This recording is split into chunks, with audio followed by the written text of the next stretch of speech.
Salut les amis, j'espère que tout le monde va bien. On se retrouve aujourd'hui pour une nouvelle vidéo. On va démarrer avec l'anniversaire du jeune Joan Martinez. On lui souhaite évidemment un très joyeux anniversaire. 17 ans pour le jeune défenseur madrilène qui, on le rappelle, a été touché il y a une petite quinzaine de jours par une rupture des ligaments croisés. On espère un retour courant d'année 2025, première partie d'année 2025 normalement pour le jeune Joan Martinez qui avait fait ses grands débuts avec l'équipe en match amical durant cette pré-saison. 17 ans donc pour Joan Martinez et un avenir qui semble radieux. On rappelle aussi que le Real envisage toujours une prolongation de contrat pour ce jeune joueur. On regarde les unes des quotidiens madrilènes Marca et AS. Marca qui titre Motivos para un enfado. Alors voilà, c'est un petit peu par rapport à cette rencontre évidemment face à Mallorca, par rapport aux problèmes qu'a pu noter Carlo Ancelotti. Il y avait un petit peu de colère, d'énervement de la part de Carlo à l'issue de cette rencontre face aux Mallorcains. Il attend évidemment une réaction vive de ses joueurs dès dimanche face à Valladolid. La une du quotidien AS qui titre Toca ponerse las pilas. Il va falloir recharger les batteries. Il est vrai qu'on n'était pas forcément habitué depuis quelques saisons à voir le Real perdre des points dès la première journée de Liga. C'est ce qui s'est passé pour les Madrilènes ce week-end avec une prestation où on sait très bien qu'il y a encore beaucoup de travail pour trouver ce qui semble être véritablement la clé, je pense. Encore une fois, comme la saison passée, c'est trouver cet équilibre entre tous ces talents offensifs, cette accumulation de talents offensifs et la partie défensive où le Real est quand même un petit peu moins talentueux, mais il y a de la qualité. Mais il faut trouver cet équilibre défensif pour les Madrilènes. On a une petite photo sur le calendrier qui attend le Real sur les prochaines semaines. Donc réception de Valladolid, déplacement à Las Palmas et réception du Betis Séville. Il est évident que ça doit faire 9 points. On va pas se mentir. Ça doit faire 9 points. Ce sont des adversaires très abordables pour le Real. Donc il va falloir évidemment prendre des points là sur ces 3 prochaines rencontres. Par la suite, nous aurons déjà la première trêve internationale, donc avec une grande majorité des joueurs qui seront avec leur sélection, donc pas de repos évidemment. Et puis donc au retour de cette trêve internationale, déplacement périlleux du côté d'Anoeta pour affronter la Real Sociedad. Première journée de Ligue des Champions. D'ici là, évidemment, les amis, on connaîtra l'identité complète du groupe madrilène en Ligue des Champions. Ensuite, 2 réceptions au Bernabéu. L'Espagnol, Barcelone et Alaves. Donc si on regarde uniquement et on se base uniquement sur les matchs de Liga, puis il y aura le derby du côté du Metropolitano face à l'Atlético Madrid, donc fin septembre je pense. Si on regarde uniquement le calendrier en Liga, sur le papier, hormis le déplacement du côté de l'Espagnol, normalement le Real doit faire le plein. Il y a quand même 4 matchs à domicile, 2 à l'extérieur. Les 4 à domicile, déjà, c'est une obligation.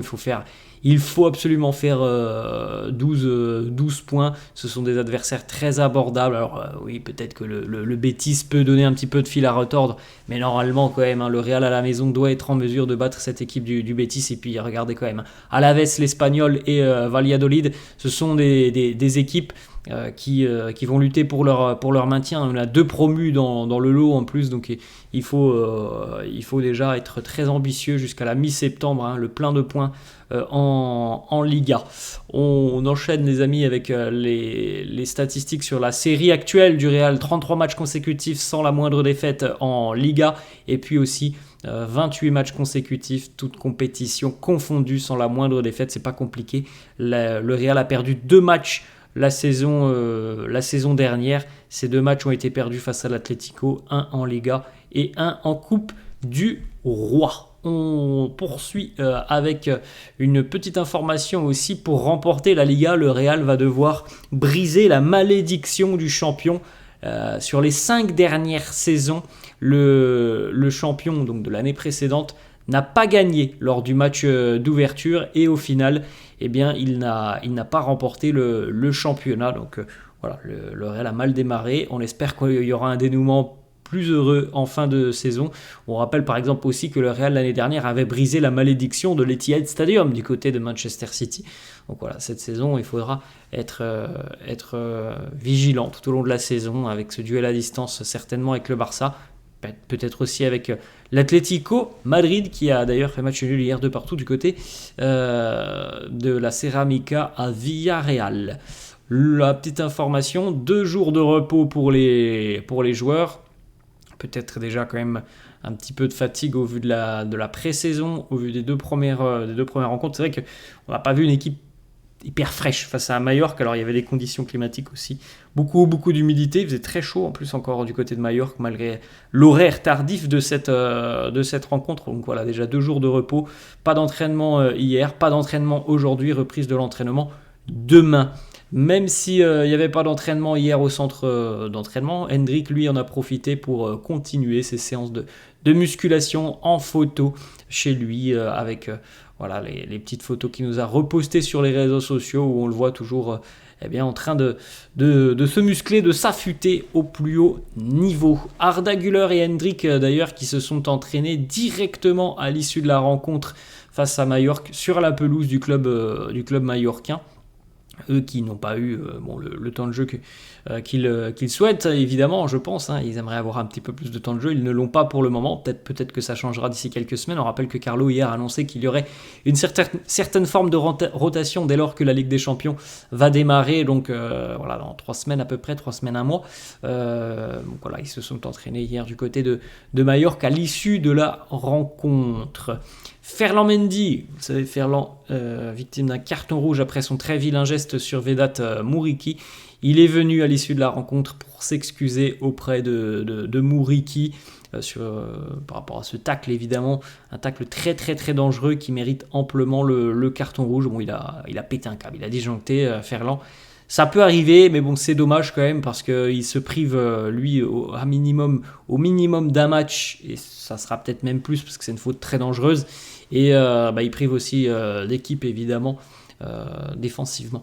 On poursuit avec une petite information sur Vinicius. Alors, comme souvent, on a déjà vu Vinicius passablement énervé par l'arbitrage de cette rencontre face à Majorque. Il y a eu un moment au cours de la première période où il a pointé du doigt les tribunes. Alors peut-être que l'arbitre de la rencontre a pensé que c'était pour haranguer la foule majorcaine, mais non, il pointait juste du doigt les supporters du Real Madrid pour les remercier, pour les féliciter d'avoir fait le déplacement. Et donc l'arbitre lui a pensé que c'était un geste envers les supporters du Real. Donc évidemment c'était quasiment le premier échange de la rencontre entre l'arbitre et Vini. Et Vini qui lui répond en plus de ça: je ne peux pas te parler, si tu veux parler, parle au capitaine, parle à Dani Carvajal. Bon, donc tout ça fait que évidemment il y avait déjà une situation assez tendue entre l'arbitre de cette rencontre et Vinicius Junior. On poursuit avec l'information du quotidien Relevo dont on a parlé un tout petit peu hier. Il y a peu de chances que Carlo effectue des changements, hormis évidemment Ferland Mendy qui devrait être remplacé par Fran Garcia dans le 11. Normalement le 11 ne bougera pas face à Valladolid dimanche. On devrait garder la même ossature, hormis donc l'absence de Ferland Mendy. Carlo, comme le dit le quotidien AS, Carlo attend quand même une réaction de son équipe, une réaction similaire à ce qui s'était passé l'année dernière, l'électrochoc de la défaite face à l'Atlético Madrid, où on avait vu beaucoup de manques, beaucoup de carences côté madrilène, ce fameux 3-1, où les merengues avaient été quand même assez sérieusement dominés, et à partir de ce match, on avait vu un changement très très important dans la manière de défendre, dans la manière d'organiser cette équipe, dans la façon de jouer, son équilibre. Ça avait été un point culminant de la saison l'année dernière, qui avait, je pense, véritablement lancé cette saison. Et le Real ne s'était jamais arrêté. Au final, après cette défaite face aux Colchoneros, Carlo attend une vive réaction dimanche face à Valladolid. On poursuit avec 2-3 petites informations au mercato qui concernent Nico Paz. C'était prévisible au vu de son absence lors des convocations. Nico Paz va quitter le Real et être vendu dans les prochains jours. Plusieurs clubs répondent aux demandes du joueur et du Real. Alors pour le moment, Il semble que le Real souhaite inclure tout de même une clause de rachat, qui devrait être fixée vraisemblablement à 10 millions d'euros. Et donc pour le moment, on a quelques clubs intéressés en Espagne, Gérone et le Deportivo Alavés, qui sont venus au renseignement auprès du Real. Et on a aussi en Italie le promu Côme, le club de Cesc Fabregas, qui a recruté quelques joueurs expérimentés sur cet été, comme par exemple l'ancien madrilène Rafa Varane, ou par exemple Belotti, offensivement aussi, du côté de Côme. Et ben voilà, on pense à Nico Paz. L'affaire devrait se régler dans les prochains jours. On poursuit avec une petite photo des légendes madrilènes en vacances. Je crois que d'ailleurs que Toni Kroos a reposté la photo sur son compte Instagram en laissant comme commentaire et comme légende: le mois d'août, c'est fait pour les vacances des joueurs qui sont à la retraite. Oui, les 2 joueurs qui sont à la retraite, qui ont pris leur retraite d'ailleurs très récemment, Toni depuis quelques semaines, et puis Pepe, on l'a appris il y a à peine une quinzaine de jours, le défenseur portugais, à 41 ans lui aussi, a raccroché les crampons. On regarde une petite information, ça tombe déjà assez tôt. La sélection nationale croate qui annonce donc avoir retenu Luka Modric pour les 2 prochaines rencontres de Ligue des Nations pour la Croatie. Donc on aura 2 matchs début du mois de septembre, le 5 et le 8 septembre pour la sélection aux damiers. Luka est retenu pour affronter le Portugal et la Pologne. Alors il fut un temps évoqué une retraite internationale de Luka. Ça a été très bref, ça a été un petit peu évoqué après l'élimination lors de l'Euro. Luka, il est bel et bien présent, avec peut-être pour ambition le Mondial 2026. On termine là-dessus les amis, c'est la fin de cette vidéo, j'espère que ça vous a plu. N'hésitez pas comme d'hab à lâcher un petit pouce bleu. N'hésitez pas non plus à vous abonner à la chaîne, je vous laisse et je vous dis à la prochaine. Ciao à tous.